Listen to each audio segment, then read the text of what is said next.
ওয়ালাইকুম আসসালাম রহমতুল্লাহ বরকাত। চেষ্টা করবেন এইসব ছবি মুক্ত বিস্কিট ইত্যাদি আনতে, যদি না হয় তো আল্লাহ মাফ করবেন। তারপরে এগুলো তো যদিও ছবি, এগুলোর প্রতি কোনো রকমের এটা নেই যে সম্মান প্রদর্শন করতে হবে, এরকম কিছু না তো।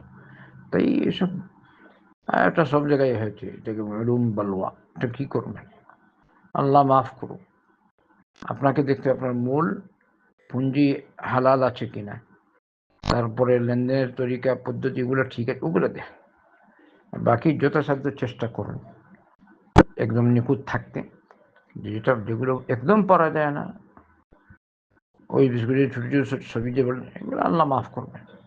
আল্লাহ তো আপনাকে দেখছেন, আপনার মনের সংবাদ জানেন সুবহানাহু ওয়া তাআলা। মনে যদি কারো গড়বড় থাকে তো আর ওই ছয় থাক। বারাকাল্লাহু ফিক।